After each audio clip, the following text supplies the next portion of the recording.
I'm Marie Concanon of the University Libraries. I would like to introduce Deb Ward. She is the University Librarian and Interim Vice Provost for the University of Missouri Libraries. Hello, everyone. As Marie said, I'm Deb Ward. I am the current Interim Director of the University Libraries, and I would love to welcome you this afternoon, to this third program in our series of library book talks sponsored by the University Libraries and the University Press. I was really excited to hear about this program that Nancy McCabe is going to present this afternoon, because I am a former school librarian, and I just remember how avidly the children read these Little House on the Prairie books by Laura Ingalls Wilder, how they checked out first one and then all of them in the series. And then when I became a mom and I had children of my own, we read all of these books again together. And it was though we were transported back in time to learn about and share that experience of what it was like to be settlers in those early days of westward expansion. What I'd like to say before I turn this over is that I also have made some journeys of my own, just as Nancy talked about. Only one, I took my two daughters to Mansfield, where we got to see Pa's fiddle and see that tour the house and see Laura's writing desk and walk on the farm where they lived. And there just really is something spiritual about being able to touch base with the past in that sort of way. And I am just so looking forward to what Nancy McCabe is going to bring to us this afternoon. I'm sure that we're all going to be thoroughly enthralled with her presentation this afternoon. But before I do anything, I want to pass this over to Dave Rosenbaum, who is the director of the University Press, and he's going to tell us more about the book and the author. So over to you, Dave. Thank you, Deborah. Again, I'm Dave Rosenbaum, director of the University of Missouri Press. It's my pleasure today to introduce Nancy McCabe. Nancy is the author of 5 creative nonfiction works and a novel. Her most recent book is Can This Marriage Be Saved?, a memoir published less than a year ago by the University of Missouri Press. Nancy is an essayist and fiction writer whose work has experimented with alternate forms and incorporated memoir, travel writing, research, and commentary on topics related to the adoption of her daughter from China and children's literature, including 2 books published by the University Press, Meeting Sophie, a memoir of adoption, and Crossing the Blue Willow Bridge, a journey to my daughter's birthplace in China. Her work has won a Pushcart Prize and 8 times made notable lists in Best American Anthologies. Her essays have appeared in Newsweek, Prairie Schooner, Fourth Genre, Crazy Horse, Michigan Quarterly Review, Literary Mama, Brain Teen, Louisville Review, Massachusetts Review, the Los Angeles Review of Books, and many others. Nancy has served as a regular blogger for Plowshares, taught workshops for Chautauqua and the Creative Nonfiction Foundation, and been quoted in the Barnes & Noble Desk Diary. She directs the writing program at the University of Pittsburgh at Bradford and teaches in the low residency MFA program at the Spalding University School of Creative and Professional Writing. Today, Nancy will be talking about her book entitled From Little Houses to Little Women, Revisiting a Literary Childhood. One reviewer describes the book, noting that Nancy examines the lasting significance of selected children's classics in her own life and the lives of generations of young readers. In this book, Nancy explores the duality of rereading favorite childhood tales, shifting back and forth in time between her initial memories and experiences with these books and her more informed perceptions as a critical adult reader. She also examines the contrast between real and fictional places, lingering on the sometimes disturbing gulf between the two, and the more fascinating intersections where fiction and reality overlap. I want to thank Nancy for joining us today, and I'll turn it over to her. Thank you very much. Thank you so much, David. And thank you to the University of Missouri Press, which has been such a wonderful home for my work. I also want to thank Robin Renison, who is a spectacularly energetic publicist. I also would like to thank the libraries and Marie, who's a total wizard of organization, great eye for detail, and Nav for technical support, and Deb Ward for your wonderful introduction. I also want to thank my daughter, Sophie, who actually made this PowerPoint for me and kind of surprised me with some of the pictures that she chose. So, and finally, I want to thank all of you for coming. There we go. All right. So, since I wrote this book about my favorite children's books, I would like to start by asking people, what are your favorite classic or current children's books? Who are your favorite heroes or heroines? And during the presentation, please feel free to post the answer to that question in the Q&A box, along with any questions or observations. So I want to emphasize that I wrote this book partly because I'm interested in starting a conversation. I'm not really presenting my ideas, I hope, as the authoritative last word on any of this. And what has been the most fun to me is the different kinds of conversations that my comments have started. Sometimes people disagree with me, and that's actually engendered some really fun conversations too. So I'm going to start with the promotional video that we made for this book when it first came out in 2014. So here we go.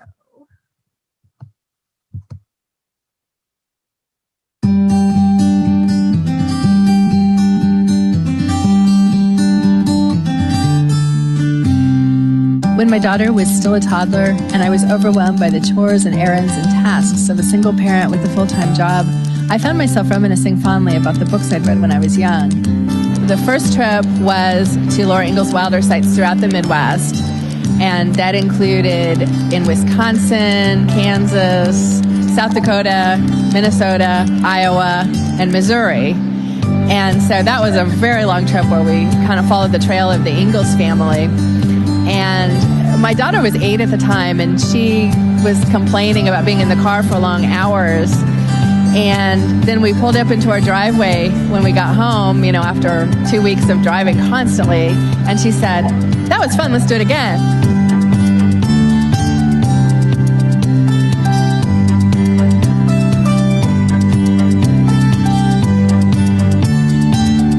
I think that the book really is, it's obviously about some physical journeys, but more than that, it is about a mental and spiritual journey in the sense that I was revisiting my past by looking at these books, by thinking about my relationship to these characters. I was going back to a self that I was when I was young. I was returning to examine family relationships because my aunts and my mother had been the people that passed on my first books to me. And I realized so much about the ways my ideas and philosophies of life had been shaped by these books, much more than I would have ever expected.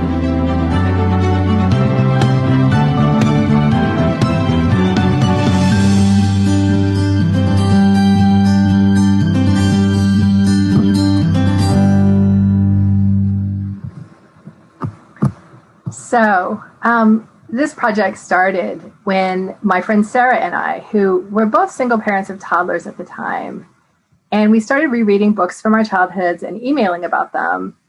As we talked about childhood reading, I realized that many of my own favorite books had been passed on to me and my cousin Jody by my mother and aunts. I thought it was funny. These are the pictures that my daughter chose of my mother and aunts, my mother and her sisters. So my mom and my aunts introduced me to many books, especially Little Women and Laura Ingalls Wilder's Little House series.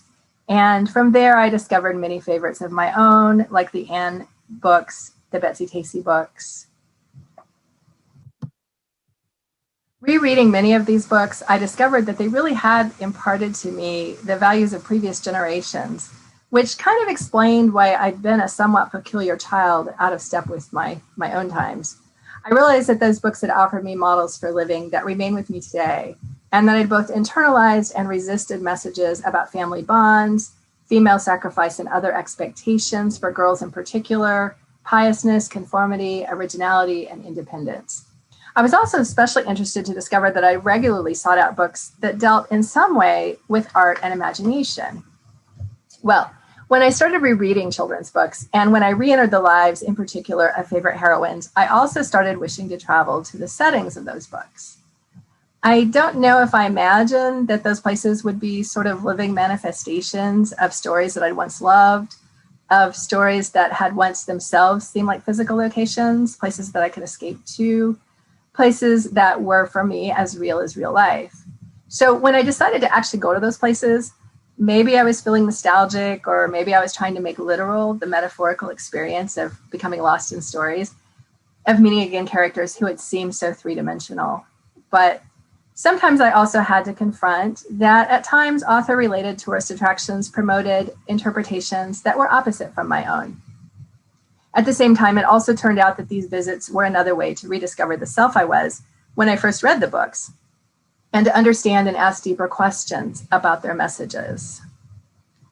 So, with my daughter and some other friends, I took an Antastic, that was what one of the tourist brochures called it, Antastic tour of Prince Edward Island, home of Anne of Green Gables author Lucy Maud Montgomery. My daughter and I also spent a morning in Mankato, Minnesota, on which the Betsy Tacy series author Maud Hart Lovelace based her fictional town of Deep Valley. These pictures are actually from a later visit. You can see that we've suddenly aged quite a bit, so that's why. We drove to Louisa May Alcott's childhood home in Concord, Massachusetts. Most of the photos from that, I don't know what's happened to them, but my daughter found some photos on the internet, so these are not mine.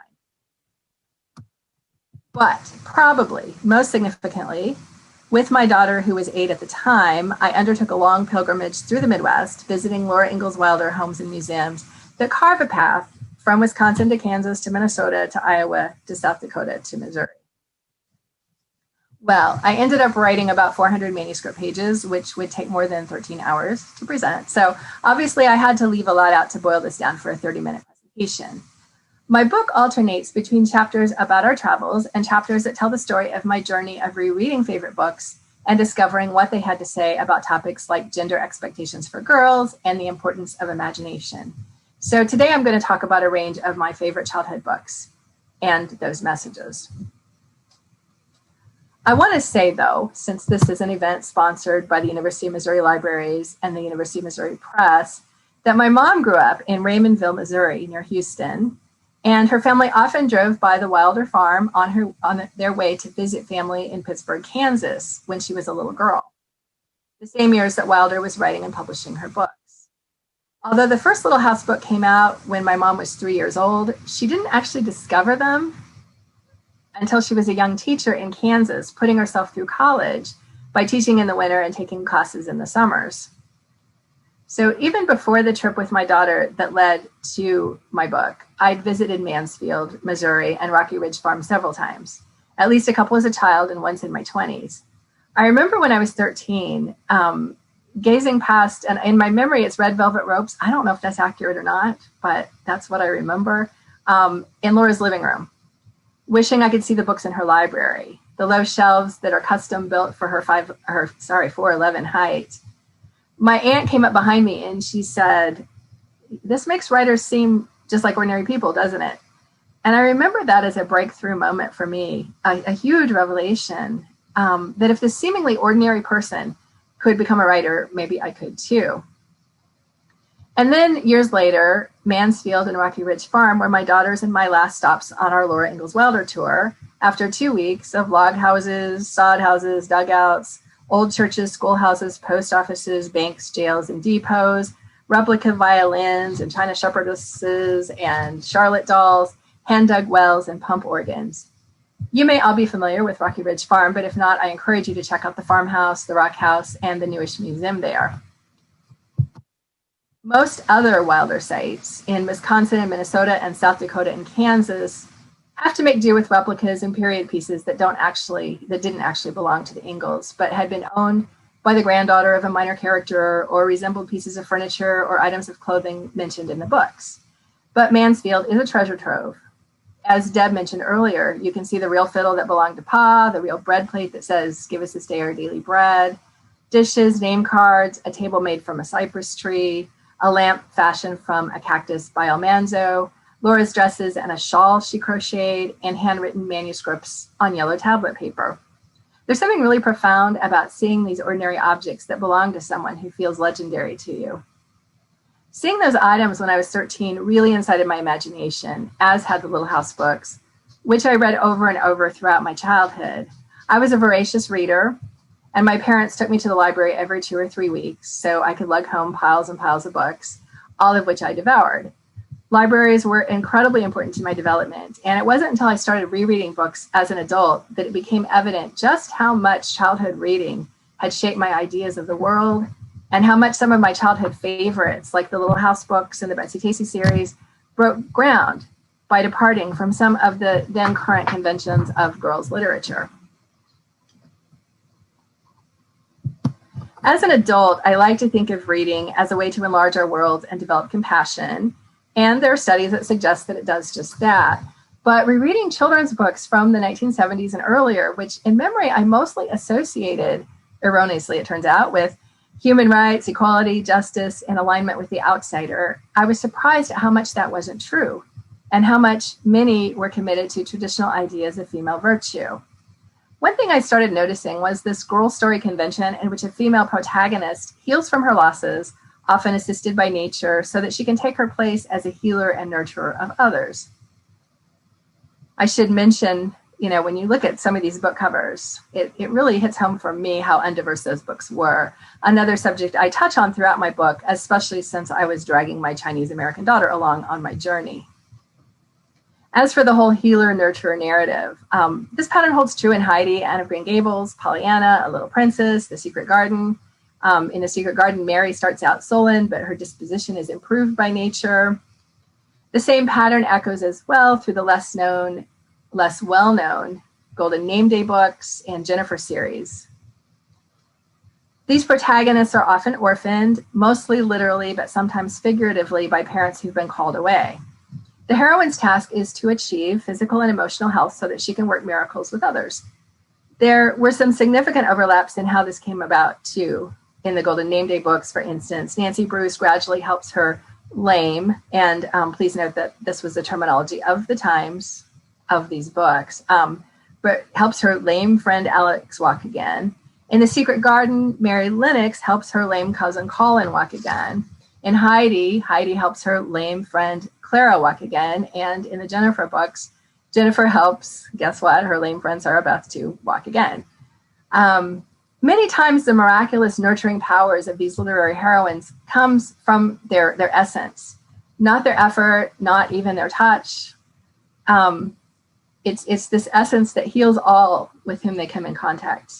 Sarah Crewe of A Little Princess, Anne Shirley of the Anne of Green Gables books, and Pollyanna simply inspire others through their charm, dignity, imagination, and optimism. The female character who can change others by her very being is surprisingly ubiquitous in girls' books from roughly the late 1860s until the late 1960s. Anne Shirley of Anne of Green Gables was one of the most influential prototypes of this sort of character. Her accident-prone tendencies and charming imagination dominate the first few books, but by the fourth book, Anne of Windy Poplars, she's been flattened into a single dimension. By that point, she's safely engaged, so of course her problems are all resolved. Her own life is stable and uneventful, so for drama, she has to turn her gifts to addressing the dilemmas of others, matchmaking, repairing feuds, winning over enemies, extracting apologies, and collecting compliments. One character says to her, "You are always making people happy. Why, whenever you come into a room, Miss Shirley, the people in it feel happier." The narrator also makes occasional similar interjections. The dullest room sparkled, lived when she came into it. There was always something about Anne that made people tell her their troubles. The paradigm of the heroine's healing influence is carried to absurd lengths in such books as the Donna Parker series, which first appeared in print between 1957 and 1964. In the first, Donna Parker at Cherrydale, because of Donna's influence, a mute boy talks and a grieving concentration camp survivor finds joy in life again. And Donna is rewarded by a new sewing machine that she can take home to her mother. Well, in later books, Donna became for me a far more appealing character as she transforms into a high school journalist and leader, participates in theatrical productions, and has an exciting spy adventure. Many heroines aspire to creative lives, including Donna Parker, who dreams of being a journalist, Anne Shirley, who wants to be a writer, and Jennifer Hill, who has the talent to be a dancer. But for the most part, it's far more important for those heroines to demonstrate their gifts for healing. Jennifer, sort of like Anne, a tiny bit like Pollyanna with her insufferable glad game, is seen by others as special. Jennifer not only has a fertile imagination, but the ability to bring happiness and humor to others. In books over the roughly 100-year period that we're talking about, female creativity rarely exists as a route to self-fulfillment or artistic contributions, but is valuable for its ability to please others. Like Anne, Jennifer is not pretty, but her face lights up when she smiles, which is the ultimate compliment to girls in books from my childhood. Only uninteresting characters possess unqualified beauty, though Jennifer's starry eyes alone are enough to charm adults. Well, I love these books, but talk about impossible standards. Adults were never charmed by me. They scolded me, they ignored me. If my eyes got starry, teachers told me to pay attention. I was never told I had an expressive face, a smile that lit up the room, or a special quality that made others happy. This was probably a really lucky thing, I think now, for me and other girls who were deprived in this way. Since I wasn't able to imitate or compete with these heroines, I was left to forge my own way. In this context, I saw how Laura Ingalls Wilder's gentle, episodic family stories were a huge departure from typical girls' series fare. And I really want to make the distinction between these books and the TV show, which didn't have a lot in common with the books. And honestly, I found them to be kind of wretched, morbid, sanctimonious. I know you're thinking, tell us how you really feel here, Nancy, but wasn't a fan of the show. In the books, though, Wilder accepts the necessity of compromise and sacrifice for both men and women, and Laura, while always dutiful, can't fully embrace her family's expectations, for instance, that she be a teacher. Many of my favorite characters didn't overtly aspire to literary or artistic achievement, including Laura Ingalls and Nancy Drew. I realize it might seem kind of odd to include these two in the same sentence. Laura, who's was a real pioneer girl, born more than half a century before Nancy. Nancy, who's a girl detective who's purely fictional. Laura is the center of gentle, organic, autobiographical family stories, whereas Nancy Drew, though now iconic and much beloved, is more plastic and manufactured, originally created as a consumer product, and took the healing power of girls' book heroines to extremes. Nothing ever fazed Nancy. If someone at a neighboring table choked on a raw steak, she paused from tracing clues to administer the Heimlich, add a delicious marinade to the meat, and fire up her portable grill to ensure that it was fully cooked. If Nancy's boyfriend, Ned, discovered a message in hieroglyphics, Nancy darted over to translate it into French by way of Swahili. If her car overheated, she purchased a new thermostat and installed it herself, substituting roadside sticks and rocks for more conventional tools. So I totally made these scenarios up. But, and you know, maybe they sound like exaggerations of Nancy's prowess, but really not by much. I think of Nancy Drew as sort of the original Barbie, thin and stylish and endlessly versatile, capable of assuming a new role with each new outfit. A short cultural leap to newborn baby Dr. Barbie, aerospace engineer Barbie, SeaWorld trainer Barbie, and beach party Barbie. Laura Ingalls was far more human, but she and Nancy Drew do have some things in common. They first appeared as characters in stories around the same time, Nancy in 1930, Laura in 1932, and both were products of values and expectations of the 1930s. They were also both the products of collaborative processes, which is a whole other subject, and a somewhat controversial one. And both were actually kind of cheesy TV shows in the 1970s. Nancy Drew was a character who had adventures and solved mysteries, in many ways undergoing processes that echoed the development of a writer. Laura Ingalls, in serving as her blind sister's eyes, also begins to develop as a writer, reflecting on the possibilities and limitations of language and honing her eye for detail. But then as I kept rereading, I discovered that when it comes to portrayals of imagination, what once inspired me now frequently surprised and often amused and sometimes disturbed and even horrified me.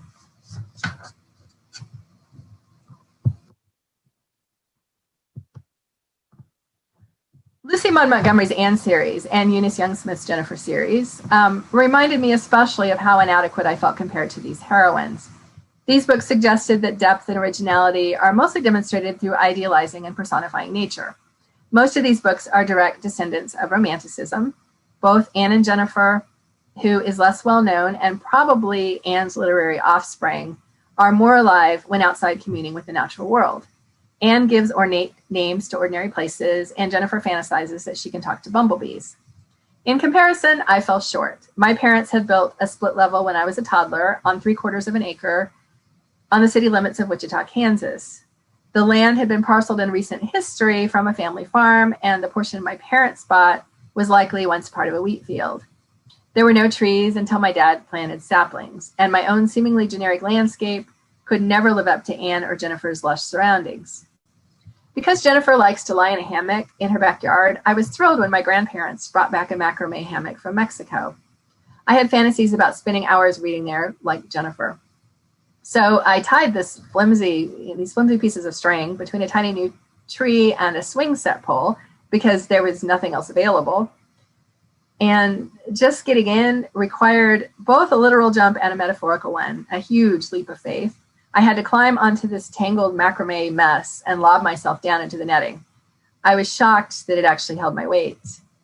I felt triumphant for about 2 seconds and then realized that I'd left my book on the ground. So I had to overturn the whole hammock in order to free myself from it. And then with my book, make another terrifying leap back into it. I read like 2 pages, but the sun was beating on my face and I couldn't find a comfortable position and I couldn't reach my lemonade. So I retreated to my comfortable room, a total failure as a storybook heroine. But I kept trying. Much of Jennifer's whimsy is drawn from Andrew Lang's series of fairy stories published at the turn of the century. So I inquired in the Wichita Public Library's children's room about the Olive and Scarlet fairy books. They were so fragile they'd been removed from circulation. So I had to read them at a table in the children's room. I found them alarmingly tedious, and I concluded sadly that maybe I really just wasn't that imaginative. Anne of Green Gables author Lucy Maud Montgomery inherited many of her ideas from her own broad reading, and then through the popularity of her books at the beginning of the 20th century, wielded a powerful influence on notions of female creativity. Anne of Green Gables revolves around the idea of imagination, but as Montgomery wrote successive sequels, she becomes increasingly hesitant about allowing the creative vision of her heroine to reach its logical conclusion, a life in which her own thoughts, opinions, and production really matter. Instead, her talents are gradually subsumed to those of her husband and children and transform into a valuable route to love and community, but never her own selfish self-actualization and certainly not public recognition of any kind. Back when I first read the early books, I aspired to be Anne, even during scenes I affectionately find ridiculous today. My favorite of this category is the one in Anne of Avonlea, in which she falls through the roof of an old duck house. She's stuck hanging there while her friend goes for help. And forced to draw on her own inner resources to pass the time, she ends up entertaining herself by working out a most interesting dialogue between the asters and the sweet peas and the wild canaries and the lilac bush and the garden. As a child, I felt puzzled by this scene. I had trouble finding such an exchange remotely interesting and decided that I was too literal and realistic, that my own gifts could never live up to Anne's. Feeling let's give it a try, I lay in the grass in my backyard trying to imagine a dialogue between the dandelions and my dad's tulips. I couldn't even sustain the attempt, and so I concluded that I lacked the proper poetic instinct. Now I just laugh at the absurdity of the Anne of Avonlea scene. I feel no pressure to prove myself by assigning dramatic monologues to flowers. I see now how this scene and many of Anne's fantasies provide hilariously outdated and often ironic windows into notions of girlhood, offering a subtle critique that Montgomery eventually drops, but that enriches the first 3 books. Fortunately, when my own daughter was 9 and we read Anne of Green Gables aloud, she didn't accept such outmoded views of women or girls. She hooted when Anne dreams about rushing to the side of her bosom friend. She and the word bosom friend, those the exact words. She wants to rush to her bedside to nurse her through a horrible disease. Then she imagines taking sick and dying herself from her devotion. So even though the word bosom was enough to inspire prolonged hilarity, my daughter's uncontrollable laughter also had to do with what she saw as the completely bizarre nature of Anne's masochistic fantasy. My 21st century daughter found Anne's dreamy rhapsody over the prospect of her own death pretty funny too.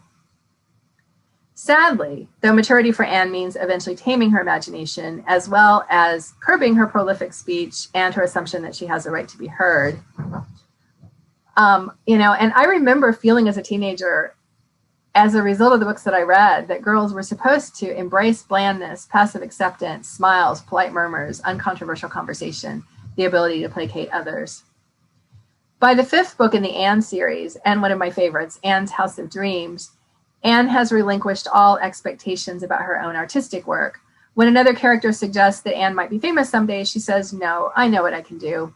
I can write pretty, fanciful little sketches that children love and editors send welcome checks for, but I could do nothing big. My only chance for earthly immortality is a corner in your memoirs." However, because even as a child, I recognized that there were autobiographical connections between the child writer and the adult author, I never really believed this ending. Or Jo March's decision to run a school rather than write in Little Women, for that matter. And for this slide, I told my daughter, just pick some childhood pictures of me. And I was kind of fascinated in the ones that she chose, but oh well. It probably was actually a good thing that I never believed, unlike my favorite heroines, that there was anything special about my own busy but comparatively mundane imagination. My Kansas landscape was flat and straightforward. The image of the hardy pioneer and the terrain of the prairie didn't promote the same sort of myth of organic creative genius that arose from haunting moors, wild oceans, babbling brooks, or towering snow-covered Alps. Our Midwestern flatland metaphors were about planting seeds and tilling soil and tough rows to hoe. Secrets felt impossible. There was just this uninterrupted stretch of earth, no nooks or crannies, no undulations or sudden drops, no hiding places. I pretended to be Laura Ingalls, pretending that my bed was a covered wagon, though I thought it was a lot more fun to play the villain, Nellie Olson, when my cousin and I played the game that we called Mary and Laura. We also imitated the March Sisters from Little Women, the plays they put on, the newspapers they produce, the will that Amy writes, which I imitated, creating my own last will and testament. Little Women was one of the inspirations for our newspapers and magazines modeled after the Pickwick portfolio, though ours had less literary sounding names, the Daily Dandy News and Smile a While magazine.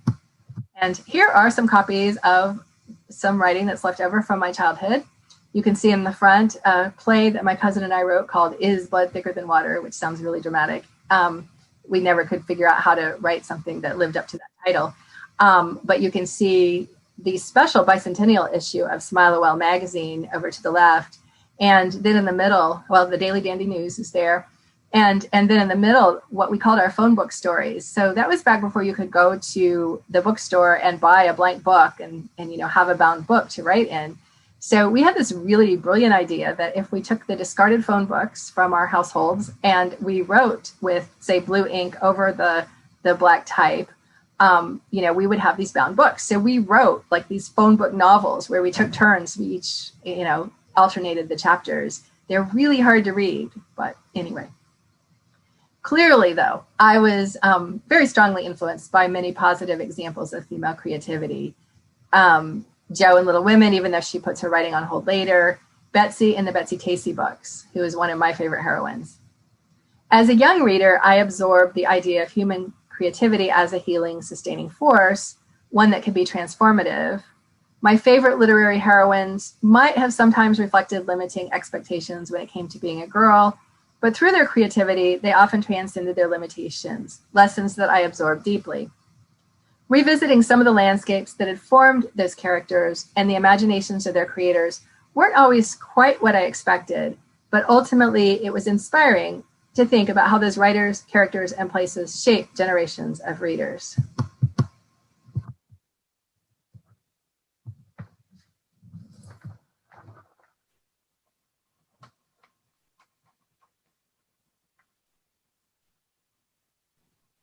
Okay, and Robin's going to come on in just a minute to explain how you can purchase this book at a special discount. Let's see. We'll try to find you, Robin.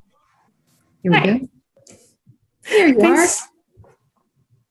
Thank you so much, Nancy. I really enjoyed your presentation. I always enjoy talking to Nancy, and this was really such a joy. I wouldn't be a marketing professional if I didn't try to sell you Nancy's book. So, by the way, I'm Robin Renison. I'm the marketing manager at the University of Missouri Press, and I've had the pleasure of working with Nancy on the last book we published, hers, called Can This Marriage Be Saved? A memoir.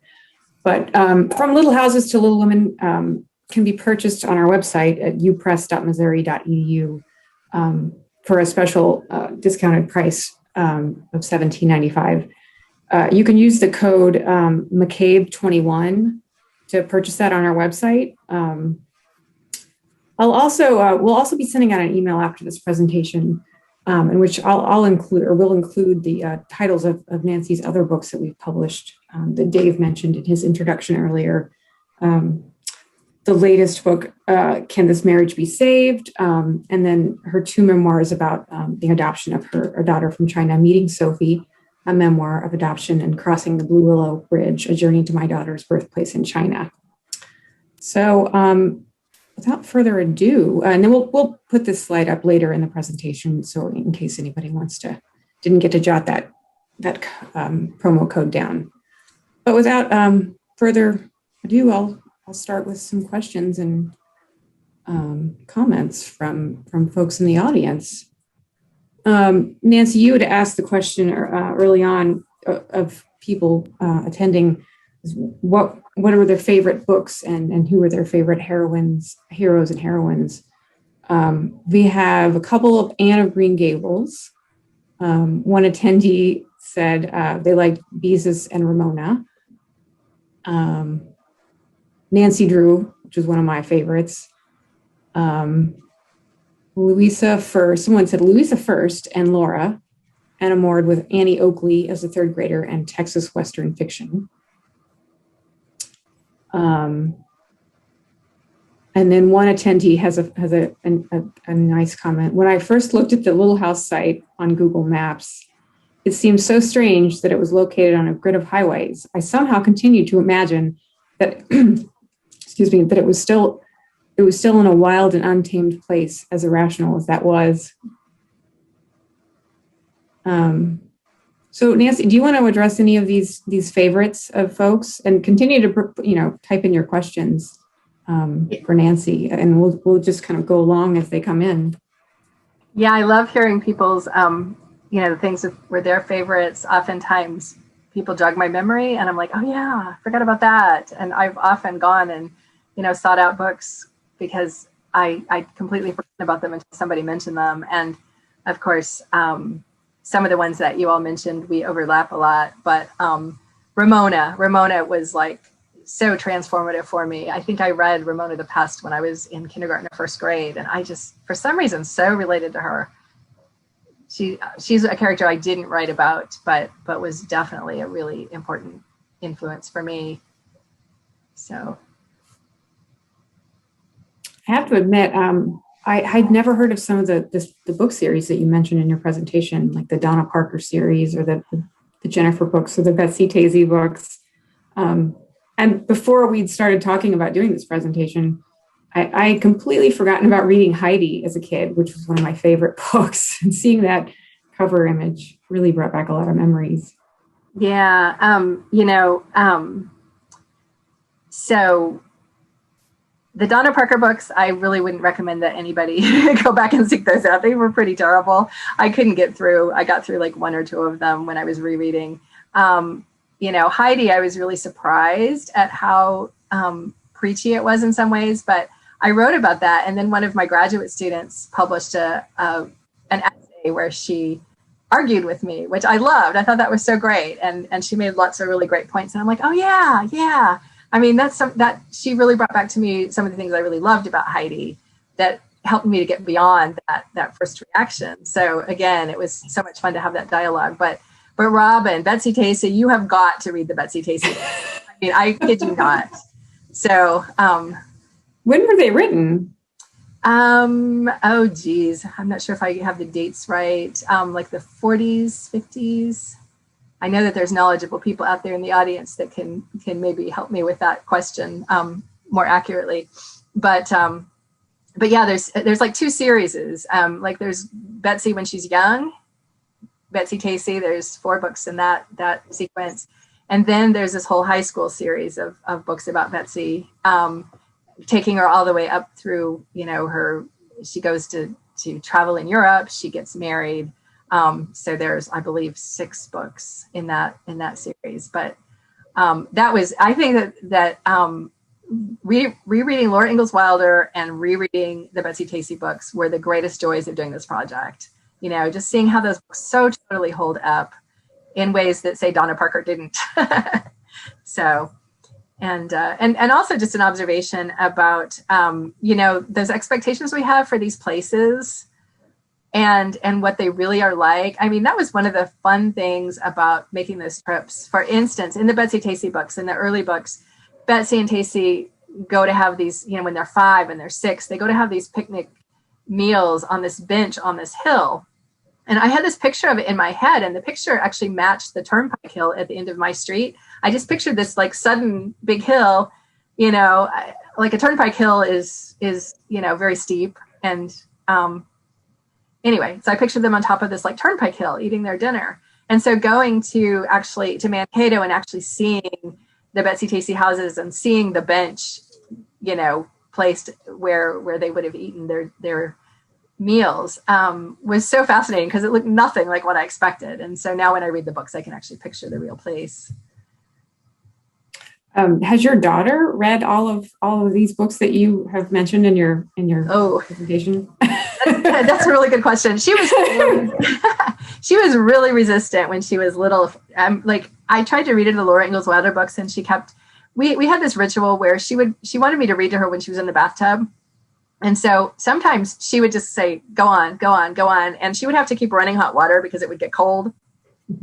And she'd make me read the whole book before she'd get out of the bathtub, and she'd come out like all pruny because she'd been in the bathtub forever. Laura Ingalls Wilder didn't do it for her. I'd read one chapter and she was out of there, like, give me my towel, Mom. So that was a tough sell for her. I think that those books are, they're so different from, she eventually read some of them and liked them, but early on, that was a tougher one. Betsy Tacy, I took her, she went on these trips without having read a lot of these books, but she did read all the Betsy Tacy books after we got home, and she loves those.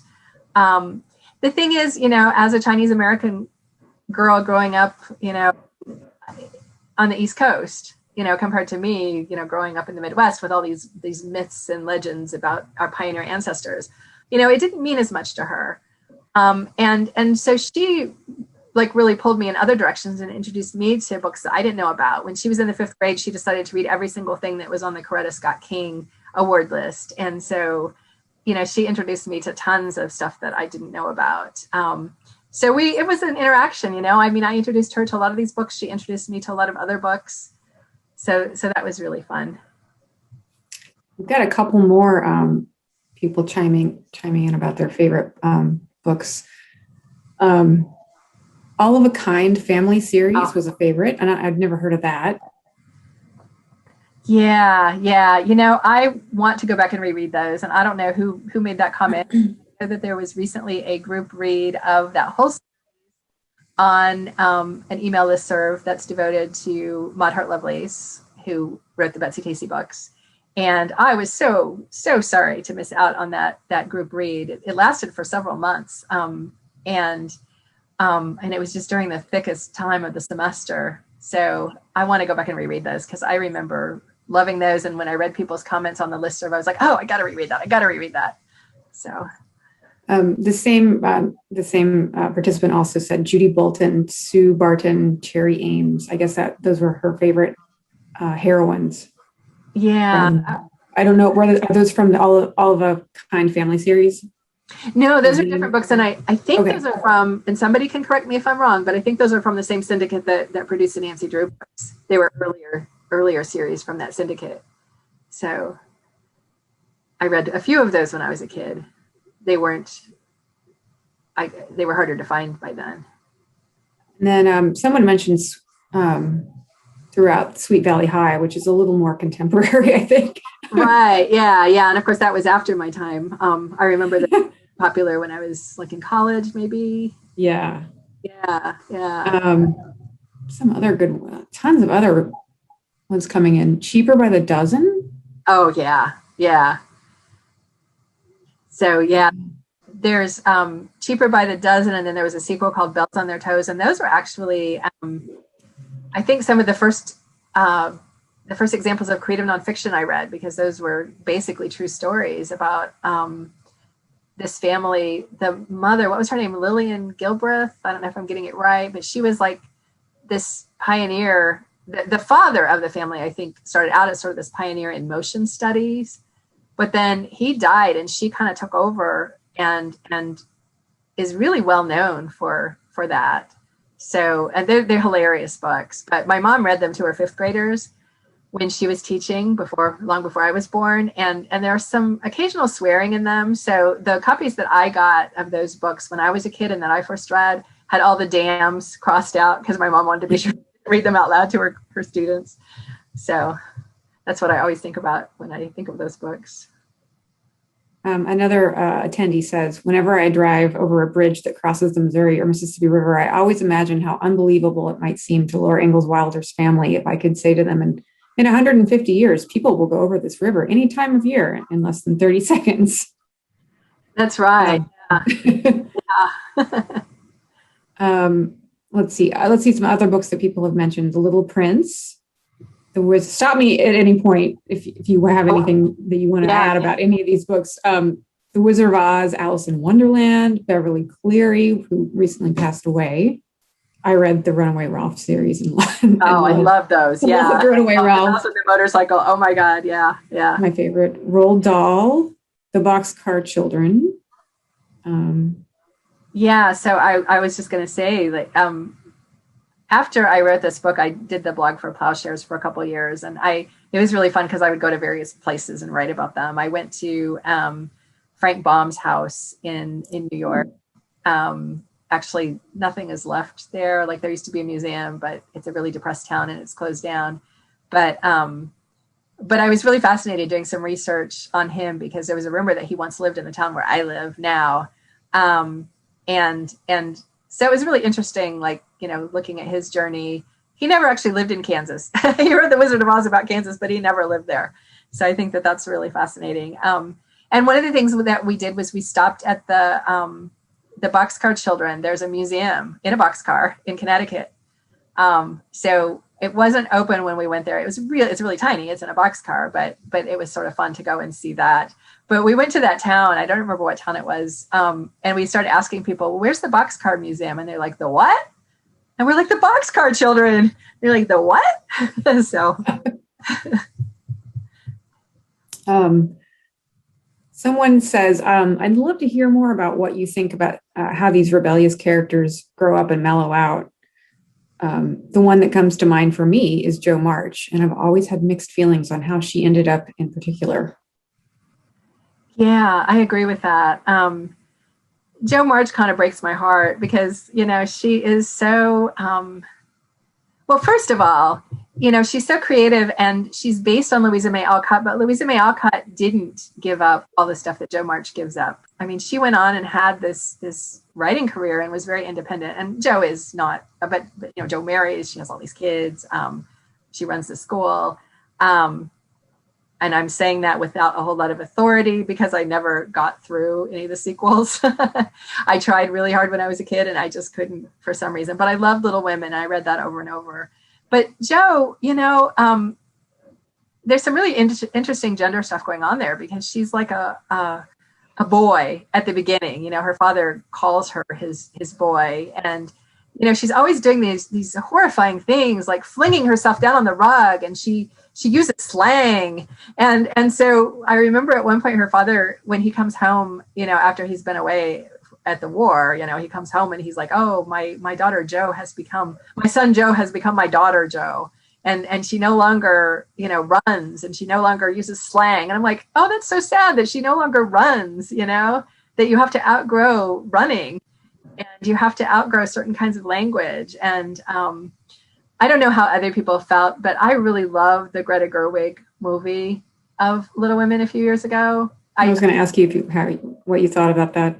Yeah, I really loved that take on it and that sort of alternate ending that seemed more true to what Louisa May Alcott really wanted to write.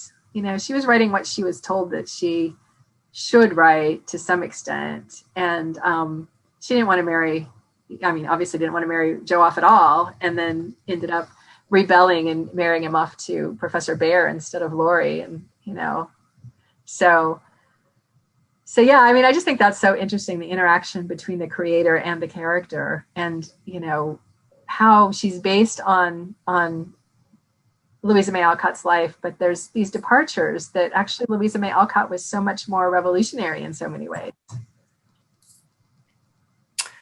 Do you want to speak to any of the other books that folks have been mentioning? Are there other particular favorites out there? Alice in Wonderland. That's obviously a classic.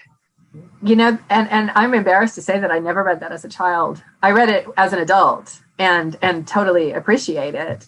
But it's for some, I think I wasn't real drawn to fantasy as a kid. And every now and then I wrote something. All my friends were reading the Chronicles of Narnia, and so I read them because I wanted to keep up with my friends, and I enjoyed them. But they weren't things that I was naturally drawn to. So, but I actually, there is an exception, I guess. The Phantom Tollbooth is like the best book ever. It was like and I didn't write about that one either, but I loved that book.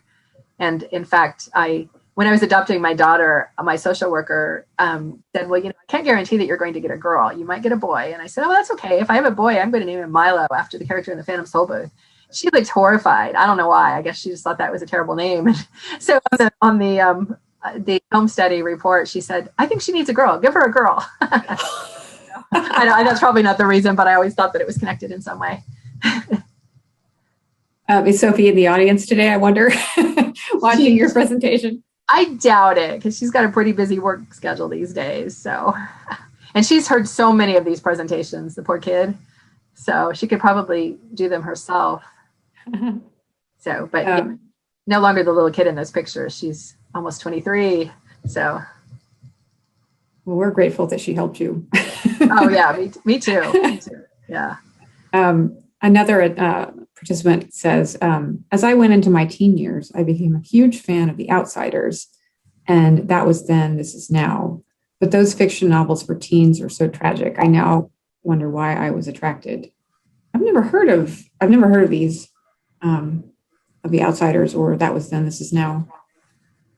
Everybody I knew is reading The Outsiders, and I never read it. And I promise I mean to read it one of these days, because it's a classic, definitely. That Was Then, This Is Now. Was that a Judy Blume? I don't know. And nobody has mentioned Judy Blume as being one of their favorites, which is kind of surprising. I sort of remember, and I'm not sure if this is correct or not, but That Was Then, This Is Now. One of my aunts discovered Judy Blume, and she asked my mom if it was okay to give me Are You There, God, It's Me, Margaret. And my mom was like, well, sure. Why? She said, well, here, why don't you read it first and make sure it's okay for Nancy to read. I was like 11 at the time. And so my mom was like, okay. And she read it, and she came to me and she said, oh, here, Shirley wanted to know if it was okay. And I thought it was great. Here, read this. And then my aunt was like, I was going to give it to her for Christmas. But my mom never censored anything. She was always very open about whatever I read. So I was always really grateful for that. Unlike some of my friends who had to sneak books. But I sort of have this vague recollection that my aunt gave me Are You There, God, It's Me, Margaret, and my brother That Was Then, This Is Now, because that had a boy character. So, she was assuming that my brother would be more interested in that, and I would be more interested in the girl character. Same reason that, my older brother got the Hardy Boys and I got Nancy Drew, even though they're written by the same syndicate. And in some ways they're the same stories. But there was this assumption that girls want to read about girls and boys want to read about boys, although girls will read about boys, but boys won't read. There were all these, I don't know if those myths are still current. I don't think they are as much, but I know I've talked to librarian friends who are like, yeah, we've gotten past that now. But at one time, that's how we thought. How the profession thought. Have you read any of the new, there are so many different I don't know what the genre is. It's kind of crossover teen, young, young children. It's sort of, I think literature has taken on a more serious, tone for teens and not for children, but for teens. And I think, yeah, honestly, literature now is a lot more varied and,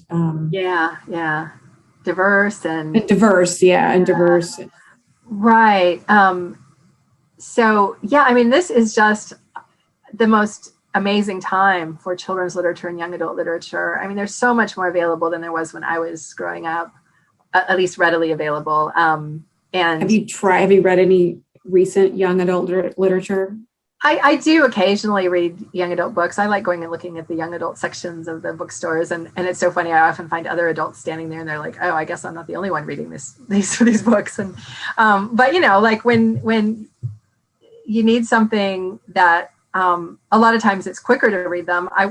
I think that we had this myth for a long time that children's literature and young adult literature was inferior in some way, but I think there's amazing stuff going on in those fields, and it's the work that I've encountered in children's and young adult literature is just as good as, if not better than, a lot of adult literature. So yeah it's this especially YA stuff, there's just like incredible variety, amazing stuff going on, even since my daughter was little and growing up and reading this stuff. There's such interesting stuff happening.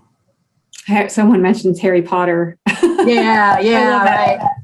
And she also mentions that was then, this is now, is by S.E. Hinton. Oh, S.E. Hinton. Okay. Thank you, Marie. Thank you. Yes. So, and The Outsiders, is that also S.E. Hinton? I don't know. It is. So if anybody knows, give a shout out. Oh, she said yes. Okay. Yeah. So I apparently need to fill in some gaps in my education there. There's a lot out there. Harry Potter. I mean, did you read Harry Potter to your daughter? We did. We read some of them out loud, and I thought they read aloud really well. Because I wasn't that interested in fantasy, it took me a long time to kind of get into those. And I only read probably 4 of them. And I probably shouldn't admit this. My relatives are horrified. They just think that when I tell them that, they're like, well, you're completely unread, but my daughter, she was sick when she was 16 and out of school for a long time. And she hadn't been that interested in Harry Potter when she was little, but she read every one of those books, like just one after the other, and really really loved them at that point.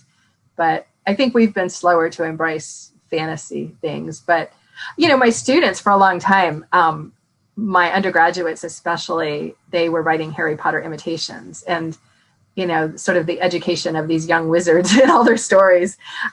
So, I actually ended up reading a lot of Harry Potter just so that I could see what they were doing and how derivative they were being and what I could suggest, directions for their work, so they weren't just imitating somebody else's. So. Well, it is 5:00. And let me just read one more comment. Marie Bergman says, we listened to the audible versions of Harry Potter read by Stephen Fry when traveling. Really fun. That's a great idea. Yeah. So it's 5:00. Got one more question. Connie asks, as a child, no, maybe she's not asking. This is more of a comment. She says, as a child in the 1960s, I veered away from the girl stories, Anne, Sue Barton, Betsy Tacy, but found I liked Nancy Drew. I was more of a tomboy, and I liked Jo March for the reason that she was running everywhere and not prissy. I only read one Laura Ingalls Wilder book and moved into fantasy, Wrinkle in Time, and then historical nonfiction / fiction tastes. So those are interesting comments about people's reading journey. Yeah, and again, reminding me of things. Because for some reason I loved A Wrinkle in Time. Like, it was kind of fantasy, but I think there was something about it that really drew me. I didn't write about that either, but sometimes I need to go back and reread some more of these books that I didn't read and write about those too, because There are so many. Yeah. I had no idea. I mean, I read like 100 books for this project, but then there were so many books that I loved as a child that I didn't read. So. Well, this has been wonderful. It's 5:01, so we'll probably wrap things up unless anybody wants to quickly type out a question. I think I've gotten to everyone's questions, comments. Let me just double check. Do you have any other comments about any of the books that were mentioned, or anything that you that came up for you during this, hearing from what other people favorites books and heroes and heroines were before we wrap things up, Nancy? I'm looking at the comments myself too, because I didn't have a chance to do that. So good. Yeah. It was really fun to talk about all these with the audience. It is. Yeah. So thank you very much for all those comments and jogging my memory about so many books. Well, I want to thank everyone for attending. This has just been a really fun presentation. Again, if you want to put the slide up for your book, so we can tell people how to purchase if they're interested. Sure. Let's see here.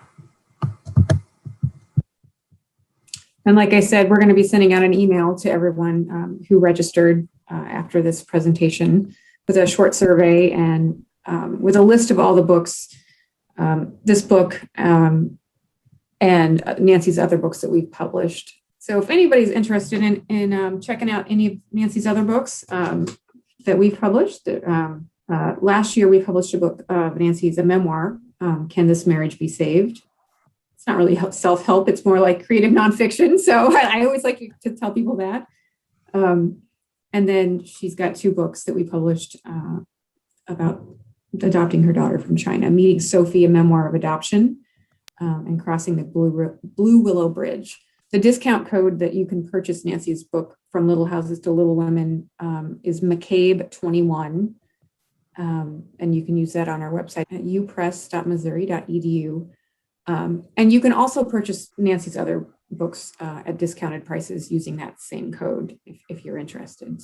I hope you'll check Nancy's writing out. I really enjoy reading Nancy's writing. Thank you so much, Nancy. It's been wonderful to have this opportunity to host you. It was wonderful taking this trip through time and remembering all these great books that had such an impact on all of us who were avid readers. So really appreciate the time today. And thanks to all the attendees who participated as well. Let's stay friends. And if you want to be notified of future book talks, all you got to do is email me. So thanks, everybody, and have a great evening.